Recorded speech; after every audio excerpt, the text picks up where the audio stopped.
और आज इस वीडियो से हम लोग केमिस्ट्री का एक इम्पोर्टेंट टॉपिक उठाने वाले हैं। मतलब कोई चैप्टर बेस्ड टॉपिक नहीं है, ये बिल्कुल ही सिंपल सा टॉपिक है जो चैप्टर में इंक्लूड होता है और ये आपको हर क्लास में काम आएगा। मतलब 9th में भी आएगा, 10th में भी आएगा, 11th 12th में भी आएगा।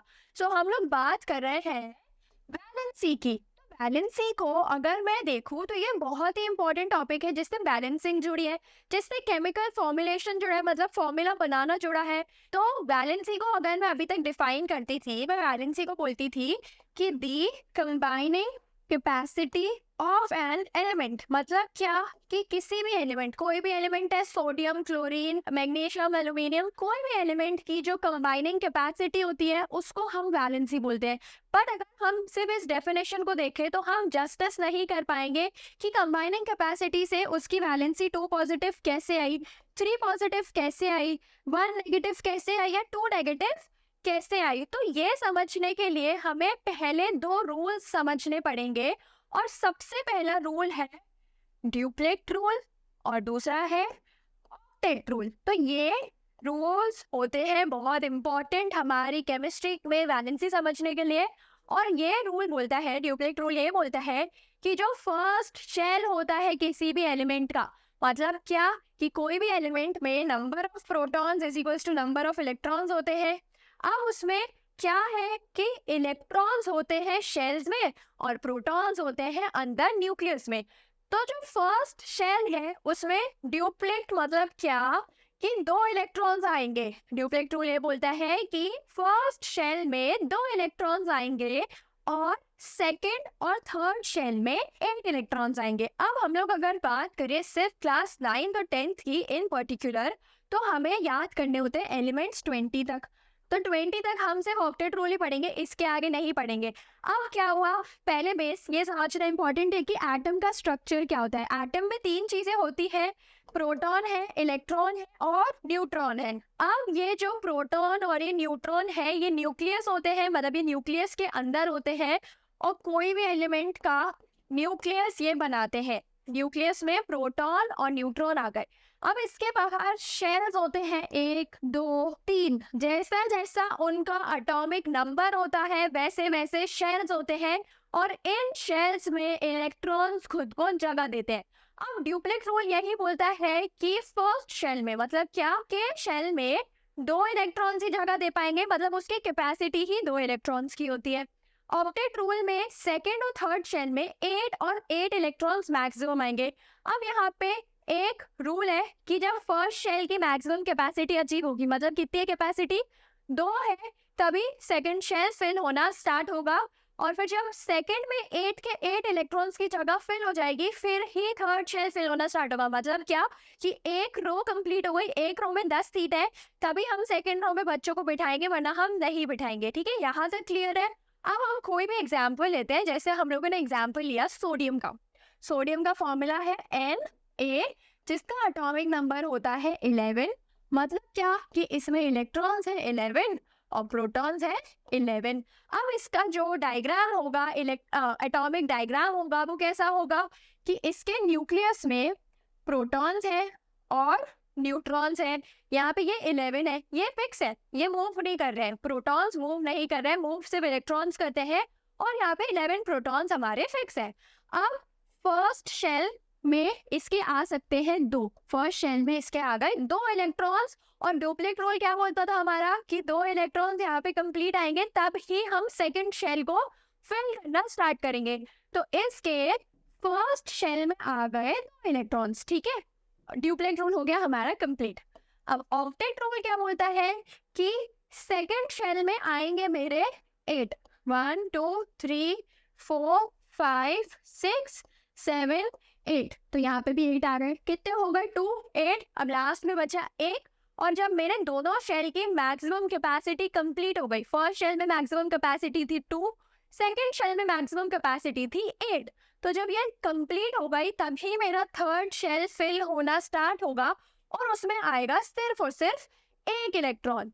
तो यहाँ पे ये जो इसकी हुई कि फर्स्ट शेल में 2 फिर 8 और फिर 1, ये हुई इसकी इलेक्ट्रॉनिक कॉन्फ़िगरेशन और ये हुआ एटॉमिक स्ट्रक्चर। ठीक है।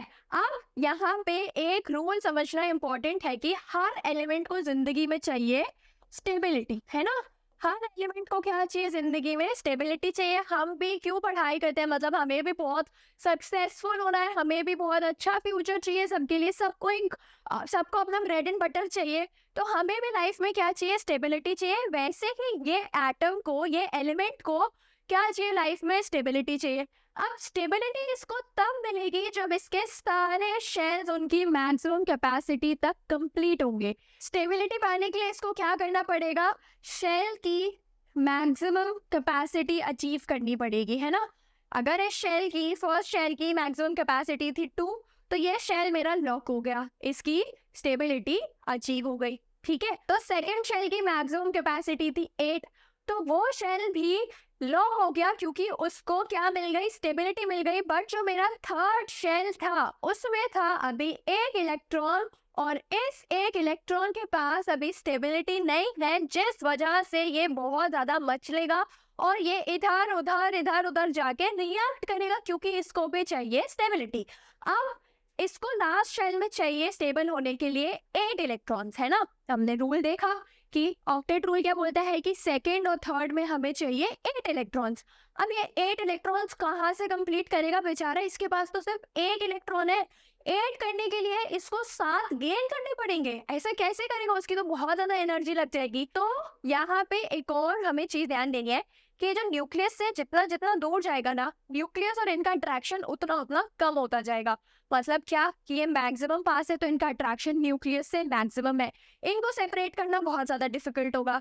ये न्यूक्लियस से एकदम सही डिस्टेंस पर है तो इनको भी सेपरेट करने में थोड़ी सी एनर्जी लगेगी। बट जो ये वाला जो हमारा शेल है ये तो न्यूक्लियस से काफी दूर है और ये ऑलरेडी अकेला है बेचारा, तो इसको सेपरेट करना बहुत ज्यादा इजी है। एक पॉइंट ये। दूसरा पॉइंट ये कि यहाँ पे इसको चाहिए 8, मतलब इसको 7 और इलेक्ट्रॉन्स की नीड है, इसके पास है सिर्फ एक। तो ये पागल तो है नहीं, ये एक इलेक्ट्रॉन लूज करना प्रेफर करेगा रादर देन गेनिंग 7 इलेक्ट्रॉन्स, है ना। आई आपको मेरी बात समझ में? मैंने ये बोला कि इसको चाहिए थे 8, जिसमें से एक था इसके पास, है ना। इसको टोटल में 8 चाहिए थे, एक इसके पास ऑलरेडी था, तो इसमें उसको अब नीड होगी 7 इलेक्ट्रॉन्स की। अब 7 इलेक्ट्रॉन्स ये कैसे गेन करेगा बेचारा? ये तो बहुत दूर है न्यूक्लियस से, इसके पास तो इतनी अट्रैक्शन भी नहीं है, इतनी पावर भी नहीं है। तो ये इलेक्ट्रॉन जो है ये चला जाएगा अलग, ये हो जाएगा डोनेट, किसी को ये अपना इलेक्ट्रॉन दे देगा जिसको नीड होगी, मतलब इसने किसी के साथ कंबाइन कर लिया। तो अब यहाँ पे कैच ये है कि इलेक्ट्रॉन्स थे 11, प्रोटॉन्स थे 11, जिसमें से इलेक्ट्रॉन्स अब एक चला गया। तो यहाँ पे शेल स्टेबल कितने हो पाए? 2 शेल स्टेबल हो पाए, मतलब इसके पास बचे 10 इलेक्ट्रॉन, पर प्रोटॉन तो न्यूक्लियस में ही तो प्रोटॉन बचे 11। तो हमें क्या दिख रहा है क्लियरली कि प्रोटॉन का नंबर एक ज्यादा है और प्रोटॉन पे चार्ज क्या होती है? पॉजिटिव चार्ज होती है। तो कितना ज्यादा है? एक ज्यादा है।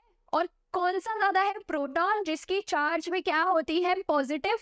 तो इसकी वैलेंसी, किसकी? सोडियम की वैलेंसी हो गई +1, सोडियम की वैलेंसी हो गई +1।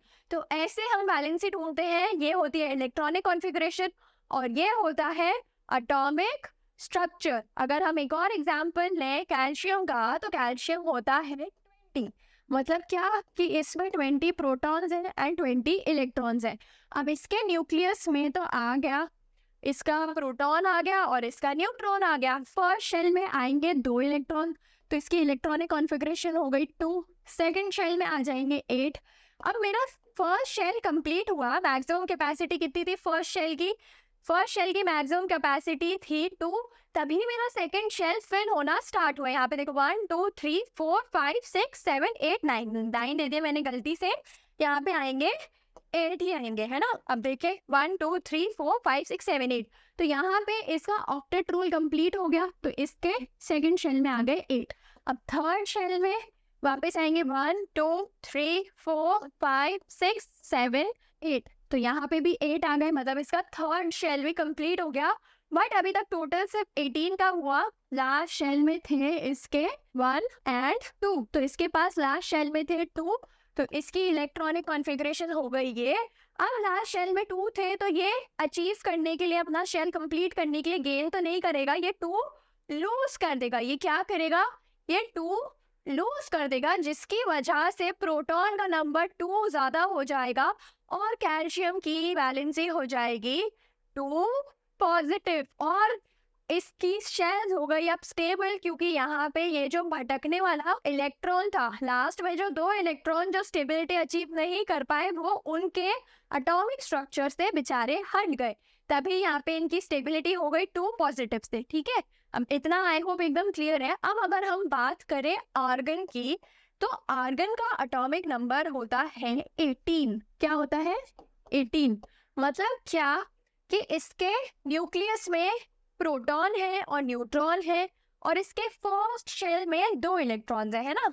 अब इसके सेकंड शेल में 1 2 3 4 5 6 7 एंड 8, तो इसके फिर सेकंड शेल में 8 इलेक्ट्रॉन्स आ गए, और इसके थर्ड शेल में आ गए 1 2 3 4 5 6 7 8, तो यहाँ पे भी 8 आ गए। टोटल कितना हुआ, 2 8 और 8 मतलब 18। तो इसकी इलेक्ट्रॉनिक कॉन्फ़िगरेशन एकदम कंप्लीट है। इसके शेल्स क्या है, इसके शेल्स भी एकदम कंप्लीट है। मतलब क्या कि इसको किसी और चीज से स्टेबिलिटी एक्वायर करने के लिए रिएक्ट करने की नीड नहीं है, इसके शेल्स खुद ही कंप्लीट है।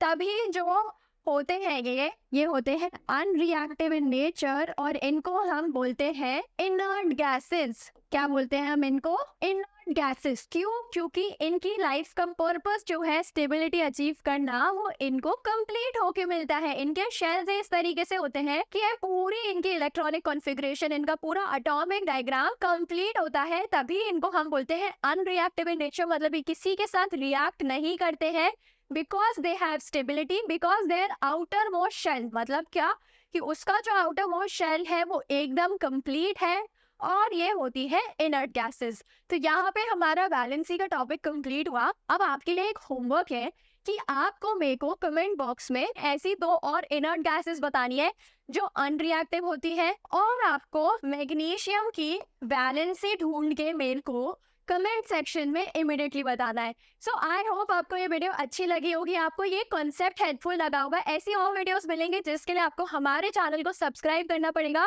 और बेल नोटिफिकेशन भी दबाना पड़ेगा, ताकि अगर कोई लेटेस्ट वीडियो आए तो आपको डेफिनेटली नोटिफिकेशन आ जाए। So stay tuned and happy learning.